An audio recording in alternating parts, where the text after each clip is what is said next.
네, 아름다운 찬양 또 귀한 악기로 찬양해 주셔서 감사합니다.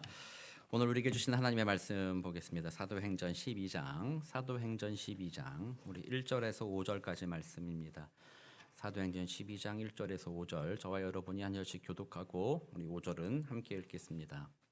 제가 1절 먼저 읽겠습니다. 그때 헤롯 왕이 손을 들어 교회 중에서 몇 사람을 해하려 하여 요한의 형제 야고보를 칼로 죽이니 유대인들이 이 일을 기뻐하는 것을 보고 베드로도 잡으려 할새 때는 무교절 기간이라 잡음에 옥에 가두어 군인 내식인 내 배에 맡겨 지키고 유월절 후에 백성 앞에 끌어내고자 하다. 함께 읽겠습니다. 이에 베드로는 옥에 갇혔고 교회는 그를 위하여 간절히 하나님께 기도하더라. 아멘. 오늘 본문 말씀도 우리 사도행전의 내용인데 1절이 어떻게 시작해요?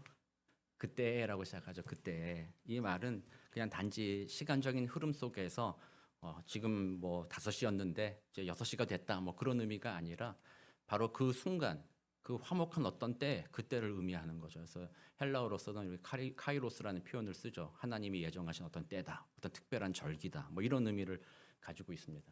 지금 이 그때가 지금 어떤 때입니까? 그렇게 보면 안디옥 지역에 그리스도의 복음이 전해졌고 유대인들만 예수 믿고 구원받은 것이 아니라 그곳의 헬라인들도 예수 믿고 구원받기 시작했다. 큰 기쁨이 그 동네에 이루어진 거죠. 그래서 그 은혜를 입은 사람들이 모여들기 시작했고 바울과 바나바가 말씀을 가르치기 시작하니 사람들이 그 말씀을 들으면서 아마 그랬을 것 같아요. 야, 말씀이 꿀송이보다 달다. 내가 모르던 것, 하나님이란 분이 이런 분이고 예수 그리스도로 말미암은 구원의 은혜가 얼마나 큰가. 아마 이걸 누렸던 것 같아요. 그 은혜가 풍성하니까 삶의 자리에서 그들의 삶의 태도가 달라졌다고 했잖아요. 그들이 결국 사람들에게 뭐라고 일컬음을 받았어요? 거기서 그리스도인이다. 이 그리스도인이다라는 말이 작은 예수다, 뭐 예수를 따르는 자다. 그래서 조롱 섞인 말보다는 저 사람들은 좀 다르다라는 어떤 존경의 의미, 좀 긍정적인 의미를 좀 더 가지고 있다고 제가 말씀을 좀 드렸죠. 그렇게 했을 때 그 교회가 어떻게 됐어요? 계속해서 서로 사랑이 넘쳐났고 얼마나 모이기를 기뻐했었겠어요. 그날에 이방인 바깥에 있던 나를 은혜로 이제는 아내 하나님의 자녀 삼아주셨다라는 그 은혜가 막 감격해가지고 아마 사람들이 모이기를 기뻐했으며 그것을 바라보면서 주변에 있는 사람들도 나도 저기 한번 속해보고 싶다 뭐 찾아오는 사람도 많이 있었을 겁니다. 부흥이 일어나고 있었죠. 또 그때 한 아가보라는 여인이 지난주에 제가 설교하면서 흉년이 들었다 이렇게 했을 때 안디옥 교회가 어떻게 했어요? 자기들도 힘들었잖아요. 자기들도 뭐 잘 살고 행복한 게 아니었습니다. 자기들도 흉년이 들어서 힘들었지만 그럼에도 불구하고 더 고통받을 것 같은 예루살렘 교회를 위하여 부조, 봉사 헌금을 모아다가 전달해 주었다라고 되어 있어요. 바로 그때라는 거예요. 그때가 그 교회가 지금 어떤 때예요? 지금 우리 교회로 한번 이렇게 대입해서 생각해 보면요. 모일 때마다 은혜가 넘치는 순간이에요. 야, 우리 예수님 위대하시다. 하나님 대단하시다. 찬양이 막 넘치고 막 그런 때예요. 그러니까 사람들이 부흥이 막 되고 있었고 그 안에서 각자가 예수를 자신의 주인이라고 고백하였고 예수님 다시 오실 그날을 소망하였기 때문에 자기의 물건을 자기 것이라 여기지 아니하고 나눠주고 섬기고 야, 이런 게 얼마나 멋진 교회입니까? 어떻게 보면 우리가 꿈꾸는 교회 아니겠습니까? 모든 것이 잘 되고 은혜가 넘쳐서 야, 하나님이 우리 교회를 여기 세우신 이유가 있다. 이 교회 이 안디옥을 뒤집을 것 같다. 안디옥에 정말 큰 부흥이 일어날 것 같다. 뭐 그런 마음을 가진 그런 순간 아니겠습니까? 바로 그때라는 거예요. 바로 그때에 헤롯 왕이 손을 들어 교회 중에서 몇 사람을 해하려 하여 결국에는 야고보를 죽이고 베드로를 감옥에 가두는 일을 했다라는 거죠. 모든 것이 평화롭고 은혜가 넘치는 그때에 사탄은 내버려 두지 않는다. 그걸 오늘 보여주는 거예요. 교회의 모든 것이 은혜롭고 우리가 은혜를 누리려고 하면 그 사탄은 방해하기 쉽다라는 거죠. 그리고 지금 이 야고보를 죽였다고 할 때 헤롯 왕이 손을 들었다고 했죠. 손을 들었다. 그래서 헤롯 왕이 자기가 죽인 게 아닙니다. 자기가 손을 들어가지고 길 가다가 야고보 만났는데 어깨를 툭 쳐가지고 뭐야 어깨 부딪혔어. 내가 누군 줄 알고 이렇게 죽인 게 아니라 자신의 권력, 왕이라는 권력을 이용해서 야고보란 인물을 죽였다라는 거예요. 근데 야고보를 죽인 이유는 분명하진 않아요. 야고보가 무슨 로마 제국에 반항을 했다거나 뭔가 윤리적이고 도덕적인 큰 문제를 일으켰다거나 뭐 그렇게 하지 않아요. 누가는 그 그 죄명에 대해서 기록하지 않고 그냥 헤롯이 손을 들어 죽였다라고 했어요. 왜 그렇게 했을까요? 그의 죽음은 부당한 죽음이었다는 것을 말하고 싶었던 거예요. 그 권력자에 의해서 정치적인 압력으로 죽임을 당했다. 베드로가 갇힌 것도 마찬가지잖아요. 베드로가 뭐 잘못한 게 없었잖아요. 다만 야고보를 죽였더니 유대인들 중에 아마 지도자급이었죠. 바리새인들과 종교 지도자들이 잘했다. 저 예수쟁이들이 자꾸 사회를 혼란스럽게 하고 어렵게 하고 있었는데 잘했다. 그러니까 이 헤롯이 마음에 기쁨이 있어서 그렇다면은 내가 나의 입지를 좀 살리기 위해서 좀 지도자를 죽여야 되겠다. 그래서 다 죽일 필요는 없다. 몇을 해야 되겠다. 베드로를 잡아들였다라는 거죠. 그래서 모든 것이 좋을 때 사탄은 공격한다. 그 공격이 합리적이지도 않다라는 거야. 우리가 뭘 잘못해가지고 우리에게 공격한다 그러면 우리는 뭐 그럴 수 있다 할 수 있잖아요. 그런데 지금 이 순간은 잘못한 것 없는데 억울하게 공격당했다는 사실이에요. 피해를 당했다라는 거. 그것을 누가 기록한 거예요. 그래서 우리가 하나님의 은혜를 누리려고 하면 반드시 그 은혜를 쏟게 만드는 무엇인가가 공격해 온다라는 것을 보여주고 있는 거예요. 헤롯이라는 인물이 여기 나오는데 우리가 성경 공부 이렇게 제가 성경 통독하면서 한번 설명을 드렸잖아요. 성경에서는 헤롯을 그냥 다 헤롯이라고만 해놔가지고 이 헤롯이 저 헤롯인지 이게 헷갈려요. 잘 안 보여요. 지금 이 헤롯은 세 번째 헤롯이에요. 세 번째 헤롯. 헤롯 대왕이 있었어요. 그 사람은 예수님 태어날 때 그때 나라를 다스리던 왕이었어요. 이 헤롯 가문은 헤롯 대왕의 아버지 때부터 정치적인 야욕이 있었고요. 정치적으로 지혜가 있었던 가문이었어요. 그래서 그의 헤롯 대왕이라고 부르는 그 아버지 때로부터 로마의 이제 집정관과 귀족들과 친하게 지내면서 권력을 얻었고요. 헤롯 대왕도 옥타비아누스, 안토니우스 그때 옥타비아누스에게 아부를 떨어가지고 그에게 권력을 얻어서 갈릴리와 유대와 사마리아 지역의 왕으로 온 거예요. 그래서 그 사람이 대왕이라고 말하는 이유는 예수님 태어날 때 그 대왕이라고 말하는 이유는 위대한 왕이란 뜻이 아닙니다. 헤롯 가문 중에서 가장 많은 영토를 다스렸기 때문에 첫 번째 왕이기도 하고 그래서 헤롯 대왕이라고 불러요. 그때부터 정치적인 계산이 아주 큰 사람이었어요. 그래서 그 사람의 업적은 유대인들의 환심을 사기 위해서 성전 지어준 거 그거 했잖아요. 그럴 정도로 권력을 추구했던 사람이 어느 정도 권력을 추구했냐면 자기 아내도 죽였어요. 아내도 죽이고 자기 아들들도 죽였어. 그리고 자기에게 뭔가 도전이 되는 인물은 다 죽이는 인물. 그 정도로 자신의 권력에 집착했던 인물이 바로 그 헤롯 대왕이었거든요. 헤롯 왕이 죽고 나서 그의 아들들 중에 헤롯 안디바, 헤롯 빌립이 분봉왕 자리를 빼앗겨 분봉하게 되고요. 오늘 나오는 이 헤롯은 헤롯 대왕 할아버지가 죽인 아들이 하나 있어요. 아리스토블루스라고. 그 아들의 아들, 손자예요. 손자. 이 헤롯은. 근데 이 헤롯은 어떤 사람이냐? 이 사람도 그 할아버지의 그거를 받은 사람이에요. 그래서 아버지가 죽었을 때 자기도 신변의 위협을 느껴가지고 유학을 갔어요. 로마로 유학을 갔어요. 유학 가서 귀족들과 친분을 쌓았는데 가장 친했던 친구가 로마의 3대 황제인 칼리큘라예요. 그래서 칼리큘라에게 신임을 받고 왕으로 오게 되고 칼리큘라가 죽고 나서 그 다음 글라우디우스 우리가 지난주에 본문에 나왔던 인물이죠. 글라우디오라는 4대 황제가 왕이 되었을 때 그가 황제 되도록 도와줌으로써 이 헤롯이 큰 권력을 등에 업고 유대 땅으로 돌아와 있는 상황이에요. 근데 이제 이게 문제도 헤롯 대왕의 문제와 똑같은 문제였어요. 로마의 권력은 힘입었지만 이방인이었으므로 유대인들에게는 신임을 얻지 못한 상황이죠. 그러니까 내가 어떻게 하면 유대인에게 신임을 얻을까 생각하다가 그 예수 믿는 무리들에 대해서 이들을 적으로 세우면 유대인들이 그들을 싫어하니까 그들이 나의 친구가 되겠구나 하는 마음으로 지금 이 헤롯 왕이 교회 몇몇을 해하려고 공격했다라는 거예요. 그러니까 이 모든 것이 결국에는 그리스도인 예수 믿는 사람들이 사회적으로 뭔가를 잘못해서가 아니라 바로 헤롯이 자신의 욕심을 추구하느라 교회에 어려움을 준 상황이다. 그래서 우리 교회 내부적으로 본다면 억울하게 그 일을 당한 상황이다라는 거예요. 그런 상황에 지금 처해 있다라는 거예요. 그렇게 보면 우리들도 신앙생활 해오면서 이런 일들을 많이 경험하기도 합니다. 여러분들에게 은혜가 넘쳐나기 시작할 때 내가 한번 주의 말씀대로 살아보겠다. 또는 내가 한번 성경 좀 읽어보겠다. 예배 좀 잘 드려보겠다. 이렇게 마음만 먹으면 사단이 어떻게 한다고요? 가만히 안 둔다라는 거예요. 가만히 안 둔다. 어떤 방법으로라든 가로막으려고 한다라는 거죠. 그러므로 이게 영적 싸움이라는 거예요. 그래서 우리들의 삶에 영적 싸움이 있다라는 거예요. 영적 싸움이라는 게 신비주의적인 것이 아닙니다. 뭐 환상 중에 이렇게 사탄이 막 보이고 예수의 이름으로 명하니 사탄아 떠나가라 막 이렇게 하고 이런 것만 영적 싸움이 아니에요. 가끔 뭐 그런 일들이 있어요. 그런 일들을 제가 완전히 부인하지는 않습니다만 그런 일들도 있지만 그런 게 영적 싸움이 아니라는 거죠.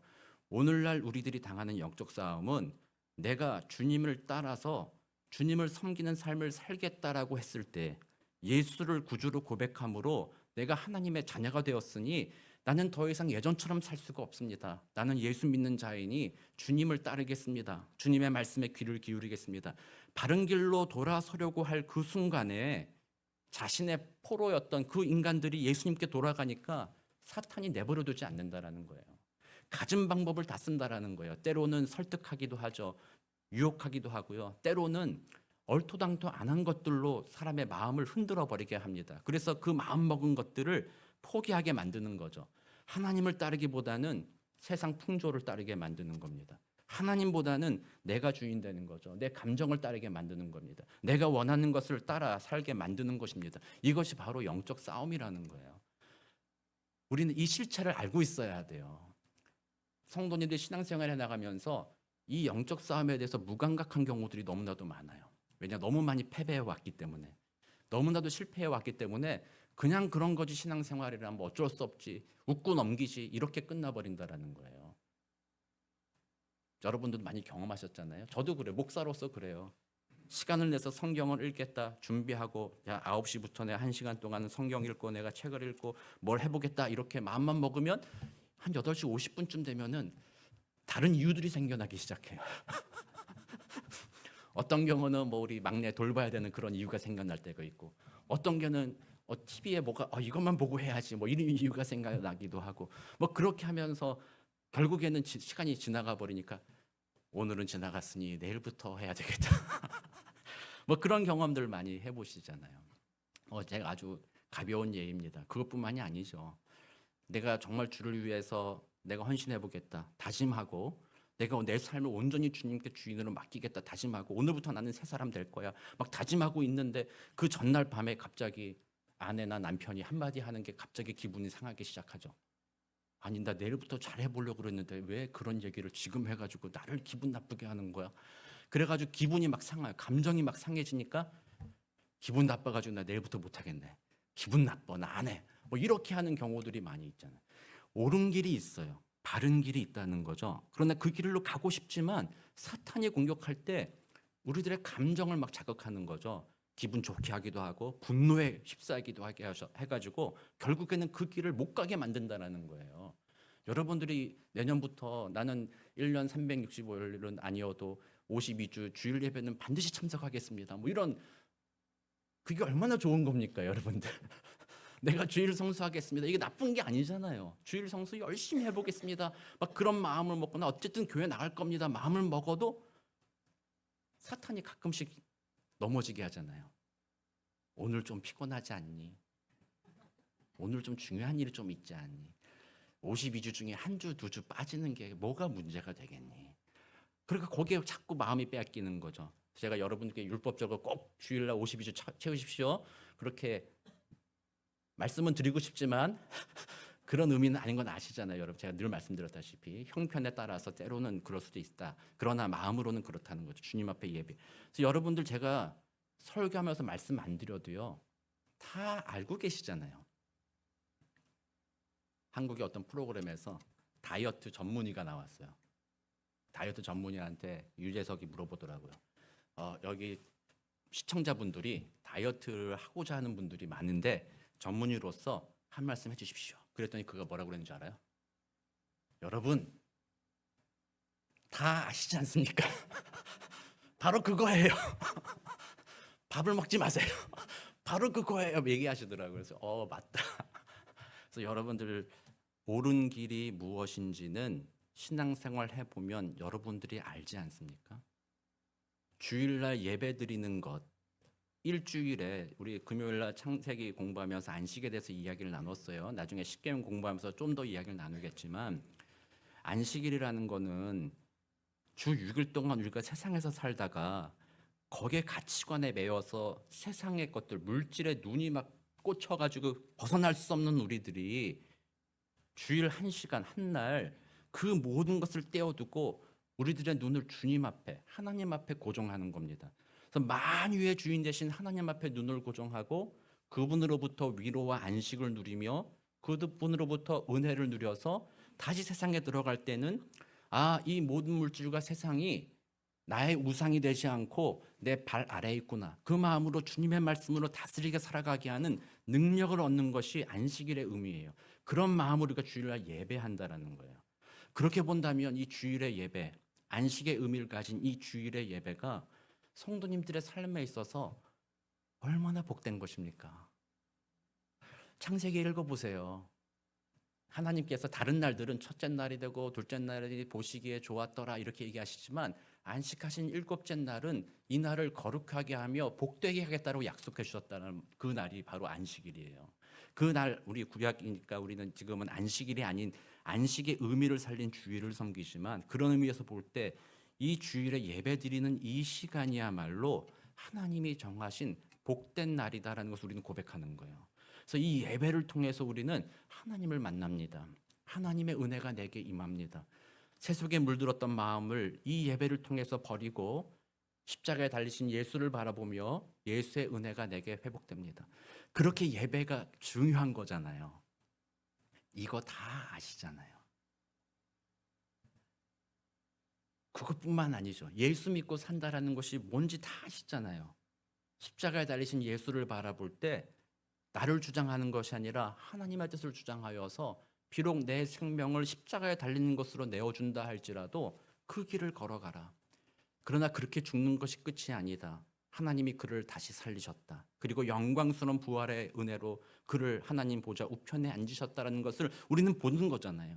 그러므로 우리가 살아가는 방식은 자기중심적이거나 자신의 유익을 위해 살아가는 것이 아니라 다른 사람을 섬기는 삶을 살아가는 것이야말로 예수 믿는 자들의 삶의 태도이며 하나님이 원하시는 것이다라는 것을 우리는 잘 알고 있잖아요. 설교를 들으면서 여러분들이 그 도전을 계속 받으시잖아요. 알고 있잖아요. 문제는 뭐예요? 그 옳은 길이 있지만 그 길을 가려고 마음만 먹으면 사단이 가만두지 않는 것이 문제라는 거예요. 그래서 우리는 그 시험 앞에서 무너졌을 때 내 의지로 그래도 이거 아니시나 한번 해봐야지. 의지로 해보겠다. 의지는 언제든지 무너지기 쉽습니다. 자기의 힘으로는 그 유혹 앞에 이길 수가 없는 자가 바로 우리들이라는 거죠. 또 어떤 경우는요, 무시하죠. 그건 피한다라는 겁니다. 하나님 주님 뜻대로 살려고만 하면 이런 일이 자꾸 생깁니다. 그러니 나 주님의 뜻대로 나중에 할게요. 포기하고 그냥 이대로가 좋습니다. 어쩔 수 없습니다. 거기에 끌려 다니는 거죠. 포로가 되는 거죠. 사단의 포로가 돼서 그냥 그렇게 살아가는 겁니다. 뭐 교회 생활, 신앙 생활은 사단의 포로로 살아가도 그냥 신앙생활 해 나가는 거죠. 그렇게 신앙생활 해 나가면요, 예배 가운데 아무런 은혜가 임하지 않죠. 그냥 종교 생활하는 거죠. 밋밋한 종교 생활하는 거죠. 그러니 교회 생활이 즐겁지가 않습니다. 예수 믿는 것이 즐겁지도 않고 기쁨도 없고 소망도 없습니다. 다만 신앙생활하는 이유는 뭐예요? 무서워서. 혹시라도 하나님이 나 벌 줄까 봐. 혹시라도 나 하나님 지옥 가게 만들까 봐. 그거 무서워서 그냥 신앙생활 하는 것처럼 교회만 왔다 갔다 하는 거죠. 그 신앙생활이 얼마나 힘든 일입니까? 그러니까 그런 마음이니까 기회만 생기면, 변명거리만 생기면 안 합니다. 이거 좀 안 해도 하나님 나 구원 괜찮잖아요. 이런 방식으로 신앙생활 하게 되는 거죠. 그래서 이게 사단의 그 공격이 지금 오늘날의 세대에는요, 대단히 승리한 것 같아요. 예배드리는 우리들의 모습을 살펴보는 겁니다. 예배드리는 여러분들의 신앙생활을 살펴보는 것입니다. 일주일 중에 이 예배 시간을 가장 귀하게 여겼었나? 이렇게 하나님을 예배하고 경배하는 것에 나에게 기쁨이 있었는가? 한번 돌아보는 겁니다. 그렇게 생각해 보니 사실 그렇지 않은 경우들이 참 많잖아요. 억지로 하는 경우들이 많잖아요. 기쁨이 사라져 있는 경우들도 많잖아요. 사탄은 우리로 하여금 이 중요하고 귀중한 예배 생활까지도 무너지게 만드는 것입니다. 예배를 무너지게 하는 이유는 뭐가 있어요? 여러분들께 제가 물어보면 어떻게 답변하시겠어요? 대부분은 이렇게 얘기할 수 있습니다. 찬양이 은혜롭지가 않잖아요. 교회의 찬양이 은혜로워야, 나 은혜 받으려고 하는데 교회의 찬양이 은혜롭지 않은데 어떻게 은혜 받습니까? 찬양 좀 어떻게 해보십시오. 뭐 이렇게 말하기도 하고. 그거는 뭐 가끔 뭐 한두 분씩 그렇게 얘기한다면 대부분은 뭐라고 얘기해요? 아니, 목사 설교가 좀 은혜로워야지. 목사 설교가 좀 은혜로워야 내가 은혜를 받지. 목사 설교가 엉망진창인데 무슨 은혜를 받습니까? 그렇게 생각하시는 분들도 참 많잖아요. 이 예배의 모습이 내가 은혜 받을 만해야지 은혜를 받지. 예배가 이렇게 은혜 받을 만하지 못한데 조명은 또 이게 뭐고 시설은 또 이게 뭐고 말씀은 왜 저러고 찬양은 왜 저러고 그런데 내가 무슨 은혜를 받습니까? 이렇게 생각하는 경우들이 참 많다라는 거예요. 근데 여러분들, 사탄이 그렇게 예배를 귀중하게 여기지 않도록 만드는 거, 그게 영적 싸움이라는 거예요. 우리 그걸 기억해야 돼요. 저는 목사로서 찬양이 정말 은혜로운 찬양이 되는 우리 교회가 되기를 원하고요. 설교자로서 저는 진짜 최고의 설교자가 됐으면 좋겠다라는 그 소망은 있어요. 제가 막 설교하면 베드로처럼 3,000명이 돌아온다 막 이런 거 있잖아요. 토렌스에는 이승영 목사가 있다 뭐 이런 거 있잖아요. 저의 야망이기도 한데, 야망이 아니라 정말 저는 뭐 그런 사람 많이 모이는 것이 아니라 제가 설교를 할 때 성령이 역사해 주셔서 그 말씀이 살아있어 듣는 성도님들이 말씀의 은혜를 입었으면 좋겠다. 그런 소망들이 정말로 있습니다. 근데 아시잖아요. 안 그런 거. 부족한 거 아시잖아요. 여러분들이 아시잖아요. 예전에 우리 같이 섬기던 우리 담임 목사님, 전에 제가 부목수로 계실 때 담임 목사님이 저한테 그랬어요. 너무 부담 갖지 말아라. 설교 잘하는 목사라고 할 때 그 기준이 뭔지 아냐? 뭔데요? 1년에 2번만 설교 잘하면 된다. 나머지는 그냥 대충 해도 되고 1년에 2번만 설교 잘하면 사람들이 설교 잘하는 목사라고 생각한다라고 이렇게 이야기하신 적이 있어요. 근데 저는 진짜 설교 잘하는 목사 되고 싶어요. 항상 그래서 여러분께 죄송한 거죠. 늘 죄송해요. 좀 더 준비할 걸. 왜 좀 더 준비 못했을까? 좀 더 기도할 걸 왜 못했을까? 참, 그런데 어쨌든 제가 이 말씀드리는 이유는 저도 그런 목사 되기를 원하지만 여러분들이 예배 자리에 나올 때 설교 때문에 시험 든다거나 찬양 때문에 시험 든다거나 은혜가 안 된다 이렇게 말하실 때 여러분들은 하나님께서 내게 은혜 베풀어 달라는 마음으로 이게 영적인 싸움이라는 것을 분별할 수 있어야 된다는 거예요. 내 예배가 회복되지 않고 밋밋하고 신앙생활이 즐겁지 않은 이유는 사단의 시험 앞에 내가 지금 지고 있다라는 것을 우리는 기억할 필요가 있다는 거예요. 그래서 우리의 싸움은 그런 영적 싸움이라는 겁니다. 이걸 분별할 수 있어야 돼요. 이걸 분별해야 대처할 수 있잖아요. 적을 알아야 싸울 수 있는 거잖아요. 허공을 치는 것이 아니라 바울이 말했듯이 우리의 싸움은 허공을 치는 것이 아니라 악한 사단과 공중권세자들과 싸우는 것이라고 바울이 얘기했잖아요. 그러므로 우리는 이 영적 싸움 가운데 예배가 회복되기 위해서는 사단이 우리를 공격하고 있음을 깨닫고 맞서 싸울 수 있어야 돼요. 그 능력이 뭐예요? 그 도구가, 그 무기가 뭐냐? 바로 오늘 본문에 나온 기도라는 거예요. 기도하더라라는 거예요. 지금 여기서 교회, 베드로는 옥에 갇혔고 교회는 그를 위하여 간절히 하나님께 기도하더라 했을 때, 그를 위하여 기도했다 했을 때 그가 옥에서 풀려나기를 위하여 기도했다, 이런 의미로도 가질 수가 있겠죠. 그런 의미도 가질 수 있겠지만 이 기도라는 거는요, 하나님, 이것은 영적인 싸움입니다. 그러니 우리의 힘으로는 이길 수 없으니 하나님이 도와주십시오라고 하나님께 맡기는 것이 바로 이 기도라는 거예요.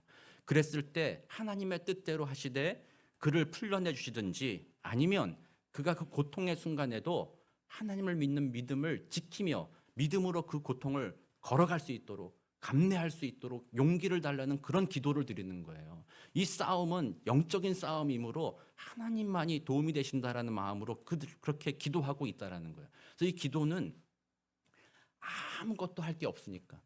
베드로가 잡혀갔다고? 헤롯이 잡아갔어? 야, 그 대단한 사람이 잡아갔으면 이게 보니까 내 패에다 해가지고 내 패에다 지키고 감옥에 가두었어? 야, 도저히 탈출시킬 수가 없어. 방법이 없어. 뭐 할 수 있겠니? 아무것도 못 하겠어. 야, 할 수 없다. 우리 뭐 아무것도 못 하잖아. 할 거 없어. 그럼 뭐 할까? 기도하자. 이게 아니라는 거. 이렇게 생각하면 안 된다라는 거예요. 기도는 우리가 살아가면서 모든 것을 다 해보고 나서 안 될 때 마지막 수단으로서 기도하자, 이거는 정말로 잘못된 거라는 거예요. 때때로는 우리가 교만해서 그럴 때가 있죠. 그래서 그럴 때 하나님께서는 그 마지막에 모든 것 안 된다고 했을 때, 그때 기도할 때 하나님은 들어주세요. 그것은 우리를 위해서예요. 알았지? 그래, 너의 힘으로 안 되는 거 알았지? 그러니 이제는 더 이상 너의 힘으로 살지 말고 나를 의지해라. 그 은혜를 주시기 위해서 모든 건 안 될 때 기도하면, 기도밖에 안 남았을 때 기도하는 것을 하나님이 귀하게 여기시고 도와준다라고도 말하지만 사실 기도는 그런 게 아니에요. 이 영적 싸움인 것을 알았을 때 그것과 싸울 수 있는 유일한 무기가 바로 기도라는 거예요. 내가 영적으로 침체해 있고 영적으로 하나님의 뜻대로 순종하지 못하고 사탄의 유혹 앞에 자꾸 패배하고 있다면, 아, 그렇지, 이건 사단과의 싸움이지. 내가 어떻게 이기겠나? 안 되겠다. 주님께 기도하자. 기도, 그 기도만이 그 싸움에서 이길 수 있게 만들어준다라는 거예요. 그래서 하나님이 우리에게 주신 최고의 무기라는 거예요. 그래서 여러분들이 주님의 뜻을 따라 한번 해보겠다 결심했는데 옆에서 자꾸 사람들이 건드려가지고 감정 상하게 하고 네가 뭐 하겠니? 이렇게 기분 나쁘게 하면은 마음의 감정이 폭발하죠. 아우, 정말 나 화나서 못하겠네. 화딱지 나서 못하겠네. 이때 어떻게 해야 되는 거예요? 기도해야 되는 거예요. 우리 11월, 12월 추천도서 또 얘기하는 거예요. 마음을 따르지 않을 용기. 어떻게 하라고요? 그 감정을 하나님께 쏟아놓는 거예요. 기도하는 거예요. 하나님, 지금 상황이 이렇습니다. 주님이 원하시는 뜻이 이건 줄 난 알고 있습니다. 근데 이걸 하려고 했었더니 자꾸 내 마음을 힘들게 합니다. 그래서 마음이 기분 나빠가지고 이거 못하겠어요. 포기하겠어요. 그때 포기하는 거는 영적 싸움에서 패배하는 거죠. 우리가 늘 하는 것, 늘 패배하는 것. 그러나 그때 기도하는 거죠. 주님, 도와주십시오. 주님 앞에 앉아서 그 마음을 쏟아놓고 기도해 보는 거죠. 그러면 주님이 우리의 마음에 용기를 주십니다. 위로를 주십니다. 주님이 말씀하시죠. 그래도 힘들어도 사람들이 그 길은 아니라고 말할지라도 그 길을 가라. 세상 모든 사람들은 큰 길을 걸어가지만 너는 그 길을 가라. 기도 가운데 우리에게 그 마음을 주세요. 그 은혜를 주세요. 그래서 기도 가운데 하나님의 음성이 들려지기 시작하고 위로가 경험되기 시작하면 그 은혜에 힘입어서 우리는 영적 싸움 가운데 승리하는 길로 간다라는 거예요. 주님이 원하시는 길로 간다라는 거예요. 그래서 하나님이 일하시는 거잖아요. 하나님이 일하시는 것. 사랑하는 성도님들, 여러분들의 삶 정말 소망하시기 바랍니다. 주님을 따라 살아가는 삶이 얼마나 복된 삶인지를 여러분들이 소망하셔야 돼요. 우리 여성 성경 공부, 란수지사 성경 공부, 풍성한 삶의 기초 우리가 이제 공부를 시작했어요. 예수 믿으면서 풍성한 삶을 살자라는 거예요. 그 방법은 다른 거 없어요. 예수 믿으면서 뭐 장사 잘하고 돈 잘 벌고 건강하고 그렇게 풍성한 삶 살라는 게 아니잖아요. 예수 믿으면서 주님을 따라갈 때 하나님이 베풀어 주시는 영원한 소망, 그것을 갖고 그 안에 평안을 누리며 정말 이 세상에 흔들리지 않는 믿음의 삶을 살아가는 것이야말로 풍성한 삶이라는 거잖아요. 우리는 예수 믿을 때 하나님이 약속하신 것이 바로 그거예요. 나의 멍에를 메라. 나의 멍에는 쉽고 가벼움이라. 수고하고 무거운 짐진 자들아, 세상에서 그렇게 헛된 거 추구하느라 고생하지 말고 나와 함께 나의 멍에를 메고 가자. 처음에는 힘들어 보일지 모릅니다. 그러나 그 길을 걸어갈 때 기도하고 걸어가라. 그러면 하나님께서 동행하여 주셔서 그 멍에를 가볍게 해주시며 결국에는 그 풍성한 열매를 맛보게 도와주신다라고 약속해 주셨잖아요. 그래서 여기 계신 여러분들 각자 삶에서 이번 한 주간 연말을 맞이했잖아요. 이번 한 해를 여러분들이 정리해 보게 될 것이잖아요. 내가 과연 예배를 기쁘게 여겼는가? 혹은 내가 과연 주님을 기쁘시게 하는 것을 알면서도 자꾸 실패했던 것이 무엇인가 한번 돌아보시면서 주님 앞에 정직하게 고백하는 겁니다. 하나님, 내 힘으로는 영적 싸움 가운데 이길 수 없습니다. 은혜가 풍성하고 내가 주님의 뜻에 따라 살려고 하고 그 소망을 막 가지면 가질수록 악한 사단은 더 강력하게 나를 끌어당기려고 합니다. 나는 패배할 수밖에 없으니 주님 도와주십시오. 기도하는 거죠. 그래서 결국에는 말씀과 기도로서만 우리들은 예배가 회복되고 말씀과 기도로서만 우리들의 삶의 기쁨이 회복되고 은혜가 회복되게 된다는 거예요. 여러분들 삶도 가만히 돌아보면 그렇잖아요. 말씀 안 읽고 기도 안 하면 거룩한 그리스도인답게 살 수 있어요? 없어요? 전혀 그렇지 않죠. 말씀, 제가 이제 목사 처음 됐을 때 제 동기 같이 일하던 직원 중에 저보다 좀 이렇게 좀 어린 직원이 있는데 제가 목사 된다고 그러니까요. 와서 저한테 충고 한마디 하더라고요. 아, 목사 되신다니까 참 잘했습니다. 한마디만 제가 좀 드려도 되겠습니까? 뭔데? 그 젊은 애였어요. 제가 지금까지 보아한 목사님들 중에서 가장 좋은 목사님들은요, 말 잘하는 목사가 아니었습니다. 뭔데요? 기도하는 목사였습니다. 그때 제가 충격받았어요. 야, 그럴 수 있겠다. 그래서 오늘 제 말씀을 준비하면서 저도 회개합니다. 내가 정말 기도하면서 이 무거운 직분, 주님의 말씀을 전하며 여러분들을 주님의 생명의 길로 인도하고자 하는 이 직분을 내가 주님께 맡기고 했나? 아니면 내 힘으로 하려고 했나? 내 힘으로 하려고 했었더니 너무 힘들더라고요. 너무 힘들어요. 그래서 아니다. 주님께 맡겨야지. 그래 기도해야지. 주님께 기도하니까 마음이 편안해져요. 기도하니까 모든 것을 하나님의 뜻대로 이루어 가주시는 것 같아요. 그래서 기도의 능력이 참으로 대단하다는 것을 경험하는데요. 여러분들의 삶의 자리에서도 또 여러분들 주변에 우리 중보기도 있잖아요. 우리 무교 중보기도 얼마나 뜨겁게 기도하는지 몰라요. 우리 권사님들 기도회 한 달에 한 번이지만 얼마나 뜨겁게 권사님들 같이 기도하는지 몰라요. 교회가 말씀 앞에 서고 든든히 자라가고 옳은 길을 갈 수 있는 유일한 능력, 그것은 기도하는 것입니다. 이번 한 주간 여러분들 삶에 아침에 눈을 뜰 때 잠시라도 기도하세요. 하나님 새날을 주셔서 감사합니다. 오늘도 내 앞에 여러 가지 영적 싸움이 있을 것입니다. 주님의 뜻을 따라 걸어갈 수 있도록 성령으로 도와주십시오. 그렇게 기도하고 시작하고 틈틈이 시간 날 때마다 주님 앞에 그렇게 간구하고 기도하고 그렇게 주님의 은혜를 힘입고 또 시간 나면 여러 지체들 위해서 서로 중보 기도하고 다른 사람 위해서 기도하고 하나님의 능력에 나타나기를 위하여서 서로 기도하고 그렇게 말씀과 기도가 은혜로울 때 우리들의 신앙생활이 더 기쁨과 풍성한 은혜로 나가게 될 줄 믿습니다. 목사의 설교가 엉망이어도 여러분들이 예배를 위해서 기도한다면 은혜가 넘칠 겁니다. 아멘 하세요.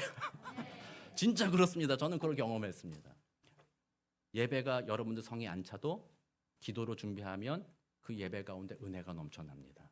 그래서 우리는 그런 은혜를 누리시고 이번 한 주간 마무리 잘 2025년도 마무리하시면서 하나님의 은혜를 기억하고 내년에는 내가 주님의 뜻에 따라 옳은 길 가겠습니다. 그 길에 사탄이 반드시 공격할 것이니 내가 기도하고 주님의 능력 의지하겠습니다. 그렇게 주님을 의지하고 승리하시는 복된 저와 여러분 되시기를 우리 구주 예수 그리스도 이름으로 축복합니다. 기도하겠습니다. 사랑과 은혜가 많으신 하나님 감사합니다. 죄인된 우리들을 우리 주 예수 그리스도의 십자가의 보혈로 죄의 모든 값을 치르시고 우리를 구원하여 주셨으니 하나님 참 감사합니다. 이제 우리는 거룩한 주의 백성 되었음을 믿음으로 고백하오니 이 땅을 살아가는 동안 주님을 기쁘시게 하는 삶, 거룩한 주의 백성으로의 삶을 살아가도록 주님 도와주옵소서. 그게 약한 사단은 반드시 공격할 것입니다. 반드시 우리를 주목하여 보고 우리의 가장 약한 어떤 부분들을 공격하게 될 것입니다. 우리는 패배할 것이고 넘어질 것이지만 그러나 하나님께 간구합니다. 성령의 능력으로 우리를 지키시고 은혜 베풀어 주셔서 주님의 약속하신 그 옳은 길, 약속하신 그 풍성의 길, 그 승리의 길로 걸어갈 수 있도록 주님 도우시고 인도하여 주옵소서. 감사드리며 살아계신 우리 구주 예수 그리스도의 이름으로 기도드립니다. 아멘.